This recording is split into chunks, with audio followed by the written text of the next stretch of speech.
좋은 아침입니다. 서차원 목사입니다. 새로운 한 주간도 주님 안에 복된 날 되기를 축복합니다. 지난 금요일 말씀에서 복음을 방해하는 거짓 교사들을 말씀하셨습니다. 예수님을 주인으로 인정하지 않고 자신의 지성 혹은 지식을 주인으로 섬기는 사람들이 거짓 교사였습니다.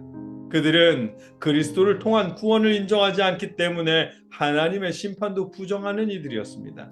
그 결과 멸망으로 치닫는 자들이라고 말씀하셨습니다.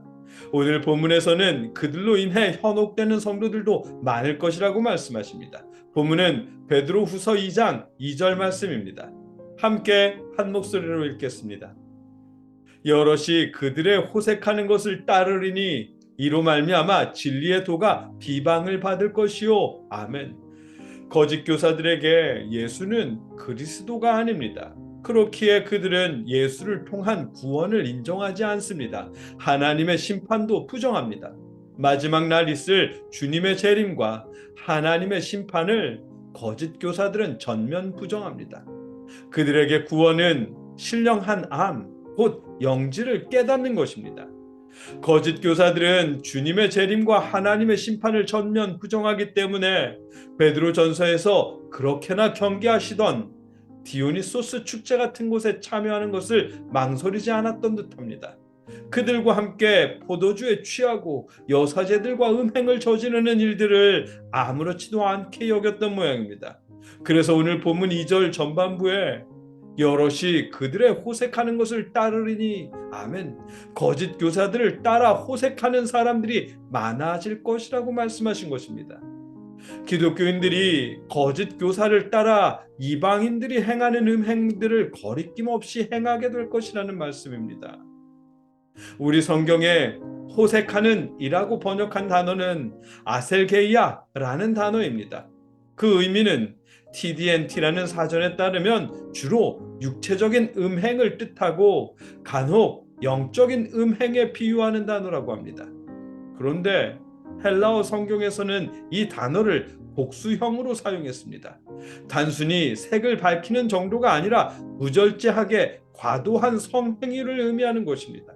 아주 자유롭게 즐겼다는 의미가 되겠지요. 거짓 교사들은 그런 음행에 대해서 조금도 거리껴하지 않았습니다. 왜냐하면 앞서도 말씀드렸듯 그들은 예수님을 통한 구원을 인정하지 않았고 마지막 날에 있을 예수님의 재림을 부정했습니다. 하나님의 최후 심판도 인정하지 않았습니다. 하나님의 심판을 부정하는 그들이 굳이 하나님의 말씀대로 거룩할 필요가 없었던 것입니다. 무엇보다 성경에 요한복음 8장 32절에 진리를 알지니 진리가 너희를 자유롭게 하리라 고 말씀하셨기 때문에 그들은 자유할 수 있었던 것입니다.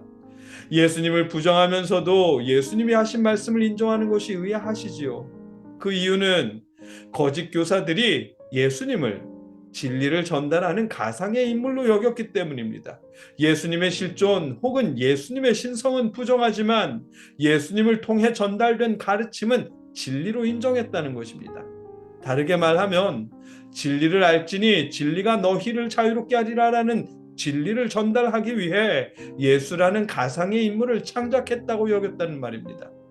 그들은 자신들의 지성에 따라 예수님과 하나님은 부정하지만 자신들의 지성에 따라 성경의 가르침 중 합리적이고 합당한 것들은 진리라고 인정하면서 가르쳤던 것입니다.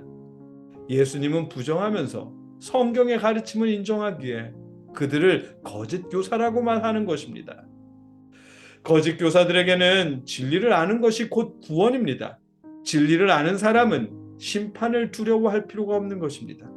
성경에 이르기를 진리가 너희를 자유롭게 하리라라고 말씀하셨으니 자칭 진리를 깨달았다는 거짓 교사와 그들의 추종자들은 얼마든지 자유로울 수 있었던 것입니다.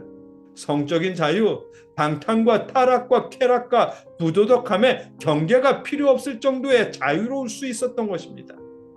거짓 교사들의 그런 가르침 때문에 기독교의 진리가 더불어 더럽혀졌습니다. 본문 2절 후반부입니다. 이로 말미암아 진리의 도가 비방을 받을 것이요. 아멘. 진리의 도, 하나님의 말씀, 예수님의 가르침은 더 이상 거룩하지 않게 되어버린 것입니다. 이방인들의 종교나 기독교나 전혀 다르지 않기 때문입니다. 둘 사이에 구별됨도 구분됨도 없어졌습니다. 교회를 다니는 사람들이나 교회를 다니지 않고 이방신을 섬기는 이방인들이나 그 행실이 똑같아졌기 때문입니다. 교회 다녀도 별거 없네, 다 똑같네 라는 결론에 이르게 되고, 기독교는 이방인들에게 비방을 듣게 되었던 것입니다. 본문은 성도들에게 그것을 경계하며 말씀하십니다. 진리의 도가 비방받게 된다는 이 말씀이 왠지 낯설지가 않습니다. 지금 우리 시대 기독교가 개독교라는 소리를 듣고 있잖아요. 그렇다고 모든 교회, 모든 성도님들 때문에 그런 소리를 듣는 것은 분명 아닐 것입니다. 거짓 교사들과 그들에게 현혹된 이들 때문일 것이고, 그들의 행동을 전체 교회와 교인의 행동인 양 일반화시켜서 선동하는 못된 이들 때문일 것입니다. 분명 거짓 교사들보다 주의 참된 종들이 더 많을 것이고, 거짓 교사들의 현혹된 성도들보다 주의 참된 성도들이 더욱 많을 것입니다. 여러분과 저 또한 주의 참된 성도이고 주의 참된 종일 것입니다. 우리가 개독교라는 소리를 단박에 사라지게 할 수는 없더라도 진리의 도가 더 이상 비방받는 일은 없도록 우리가 조금씩 바로잡을 수는 있을 것입니다. 그것이 주의 참된 성도들을 향한 하나님의 바람일 것입니다. 여러분과 제가 하나님의 말씀, 주님의 가르침이 더 이상 비방받지 않도록 우리가 말씀에 순종하며 하나님의 거룩한 자녀로, 주의 거룩한 성도로 살아갈 수 있기를 주님의 이름으로 축복합니다. 함께 기도하겠습니다. 사랑의 아버지 하나님,